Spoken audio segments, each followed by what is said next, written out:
Innal hamdalillah nahmaduhu wa nasta'inuhu wa nastaghfiruh wa na'udzu billahi min syururi anfusina wa min sayyiati a'malina may yahdihillahu fala mudhillalah wa may yudhlil fala hadiyalah. Asyhadu an la ilaha illallah wa asyhadu anna Muhammadan abduhu wa rasuluh. Amma ba'd. Alhamdulillah di sini saya kedatangan teman akrab saya, teman karib saya. Silakan perkenalkan diri. Ya, terima kasih untuk Mas Zaki. Nah, nama saya Muhammad Raffi Febriawan, biasa dipanggil Raffi atau biasa dipanggil dengan teman akrab tuh sebagai Kecap. Oh, Kecap. Bisa dipanggil Kecap tuh pas SMP ya. Jadi temen tuh ada yang bentuk kulitnya sangat putih sehingga dipanggil bule. Ada yang kupingnya lebar dipanggil debleng, gitu kayak goblin. Iya. Ini mohon maaf sebelumnya. Rada-rada sarkas ya Mas, sedikit. Mohon maaf kecil. ya. Banyak kejadian-kejadian unik yang kita alami toh. Gitu. Nah, jadi saya sendiri juga bisa dipanggil Kecap tuh karena kulit saya terlampau hitam, Mas. Oh, iya ya, bisa disebut hitam ya. Bisa disebut hitam. Waktu SMP itu saya kan sering main layangan, mungkin main bola panas-panasan dan mungkin sering omprengan juga gitu. Omprengan? Apa itu omprengan tuh, Mas?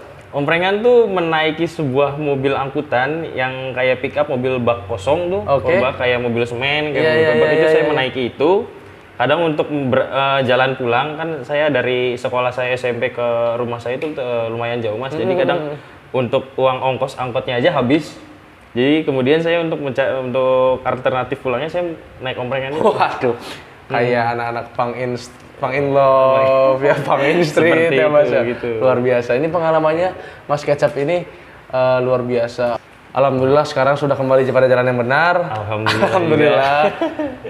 Bersama-sama kita lagi dibimbing oleh Cima ya Mas ya. Betul. Di Cima kita lagi mendalami agama. Kita tinggalkan zaman jahiliyah kita dulu ya Mas. Betul. Sangat jahiliyah. Oke Mas Kecap, sekarang kegiatan yang sedang dilakukan nih apa nih Mas? Saya sedang merintis usaha ya. Jualan roti kukus bakar Mas. Oh aduh. Iya, roti kukus bakar itu yang saya rintis dari tahun 2019 kalau nggak salah ya. Oh 2019 pas masa pandemi itu. Apa itu roti kukus itu apa Mas? Roti kukus sebenarnya ini roti kukus tuh sebenarnya produk Bandung ya. Saya jajan awalnya di Bandung. Jadi roti kukus itu kayak burger. Oh roti burger, rotinya roti burger, tapi kalau burger kan identik dengan bulat. Betul. Nah kalau roti kukus ini kadet, jadi bentuknya rada kotak sedikit. Rada kotak sedikit, terus itu bisa dikukus, bisa dibakar, diisi selai. Kalau burger kan mungkin ada yang isinya daging, ada yang isinya telur, mungkin omelet. Oh mungkin ini varian manisnya. Varian manis, betul. Oh iya, itu khas Bandung itu. Itu khas Bandung, betul. Sedang menjalani bisnis itu sekarang? Iya, alhamdulillah. Mas. Sudah berapa tahun Mas Kecap? Sudah dari 2009 pas saya resign kerja ya, saya keluar 2019? Iya, saya 2019. Oh, udah 3 tahun COVID, ya. Gitu ya. Saya bisa terjun ke usaha ini kendalanya karena saya diberhentikan kerja, Mas. Oh, karena faktor pemberhentian kerja. Berarti jadi, karena bakat Mas. Karena bakat mungkin ya. Bakat kubutu maksudnya. Itu bakat kubutu Mas. Mungkin kepepet. Jadi itu namanya bakat kubutu. Jadi gimana nih saya dengan keluar kerja tapi tetap bisa menghasilkan uang. Jadi kendalanya mungkin pada waktu itu terhimpit modal mungkin ya Mas. Modal, betul. Sangat terhimpit modal. Berarti dari modal yang benar-benar minim. Tapi alhamdulillah sudah 3 tahun sampai 4 tahun ini Mas bisa grow up dengan usaha yang Mas miliki. Betul, Mas. Insya Allah berkah Mas. Insya Allah berkah. Mungkin saya punya penjelasan sedikit mengenai arti berdagang itu karena Rasulullah itu amat sangat menyuruh atau menganjurkan kita untuk berniaga atau berdagang Mas. Betul. Kaum sekarang nih Mas, bahwa orang tuh lu sekolah yang benar, kuliah yang benar, lalu lu kerja. Itu. Kita udah dirubah tuh. Harus berubah sih. Udah diubah mindset kita, udah diubah oleh zaman ini, kita harus kerja. Bukan kita yang menciptakan lapangan pekerjaan. Betul. Karena itu positifnya dari segi agama juga Rasul menganjurkan karena dalam perniagaan atau perdagangan itu Mas, yang saya tahu itu banyak mengandung keberkahan. Kita banyak membuka jalur usaha kepada teman-teman kita yang mungkin membutuhkan. Kita bisa nyari karyawan. Kalau orang dagang tuh enak katanya. Nggak diatur mungkin ya? Nggak diatur, terus megang duit baik, walaupun duitnya duit belanja. Tapi itu bisa diputer Mas katanya, itu bisa diputer. Itu itu merasakan ya Mas ya. Kalau boleh tahu, ada berapa outlet yang sekarang Mas punya nih sejak 2019 nih? Sejak 2019, alhamdulillah udah punya jalan 3 ya mungkin. Oh jalan 3 ya? Mungkin, alhamdulillah. Ya. Itu terus terus naik ya, maksudnya dari yang tadinya 1 terus jadi 2 jadinya 3. Itu awal buka roti tuh Mas, waduh itu cobaannya sangat berat ya. Gitu kan ya? Saya nyewa tempat tuh yang nggak strategis Mas tempatnya Mas. Jadi jalan raya tuh madepnya ke sana. Nah kita tuh ngadepnya ke sana, jadi berlawanan. Jadi ngadepnya kita ke gang kecil gitu. Tapi saya percaya kalau peribahasanya gini, malaikat pencabut nyawa aja bisa nemuin kita walaupun di gang terkecil, walaupun di sudut terkecil. Bagaimana dengan malaikat pemberi rezeki gitu. Itu dalam Mas artinya. Gitu. Betul. Saya punya prinsip itu aja sih. Saya terus berdoa, terus berikhtiar, terus ikhtiarnya dengan promosi-promosian gitu tuh Mas, pasang iklan segala macem gitu. Oke, baik. Terus langkah apa saja yang Mas Kecap lakukan nih sekarang untuk dari segi bisnis dulu ya? Apa strategi-strategi yang Mas Kecap lakukan?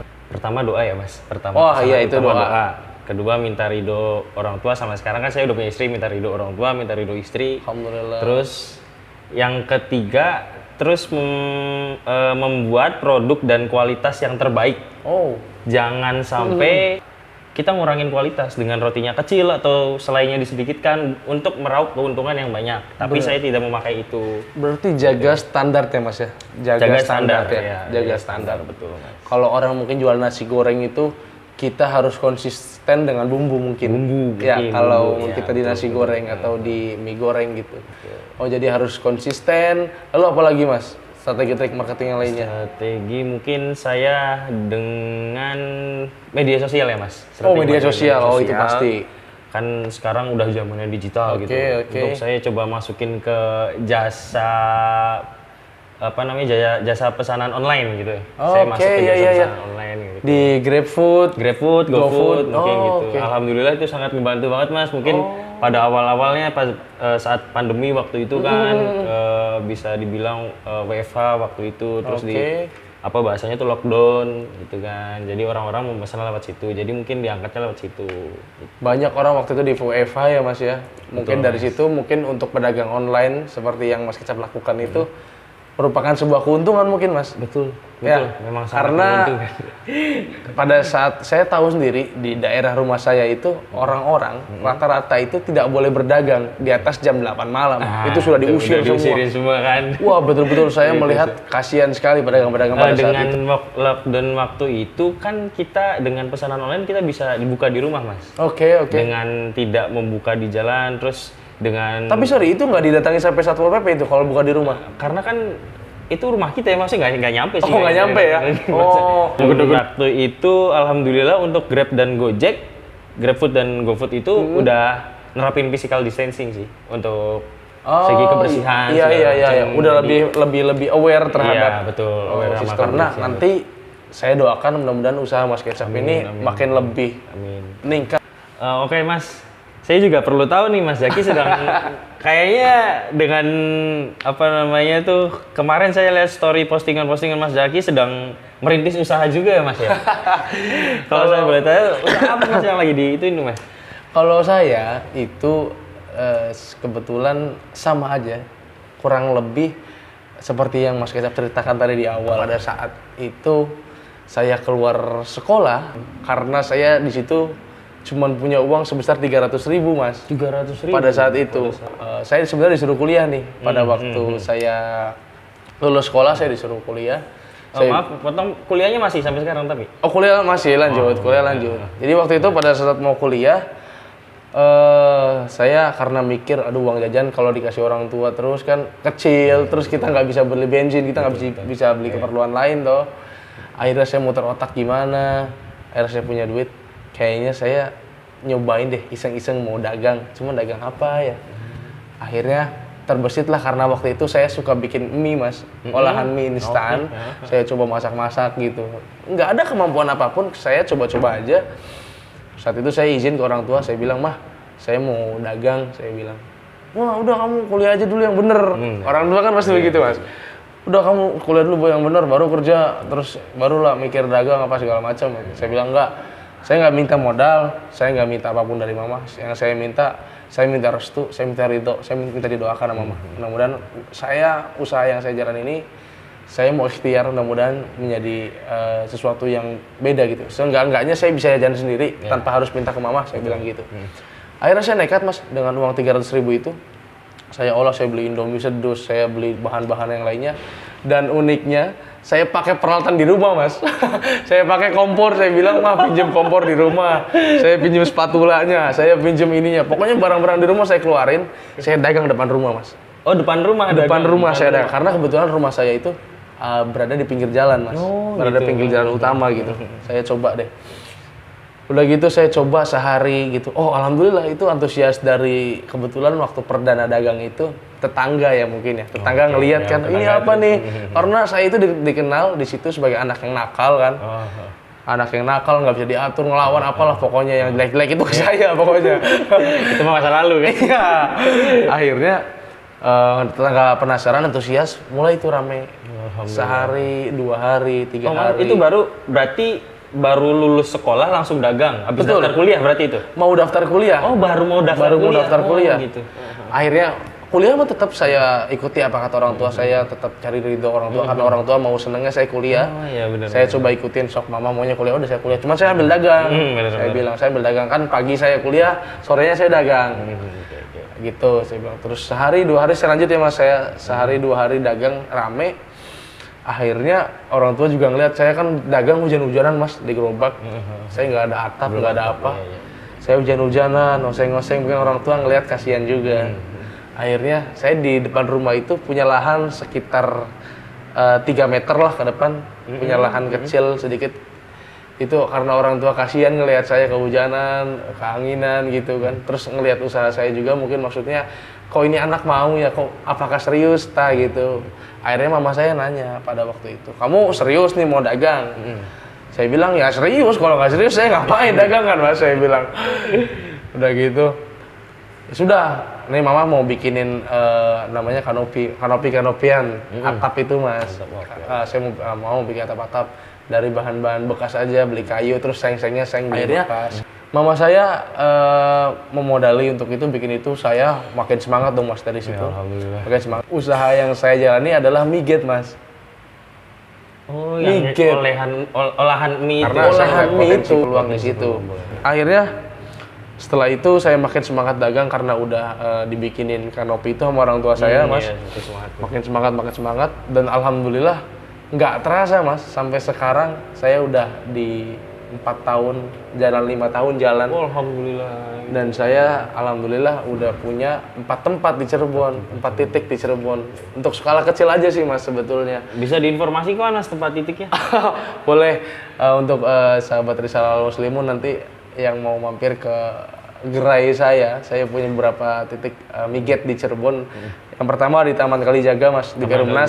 Iya. Lalu yang kedua masih di Perumnas juga, di Jalan Ciremai Raya. Oh, di Perumnas punya 2? Di Perumnas 2. Lalu yang ketiga ada di Sutomo, Jalan Dr. Sutomo.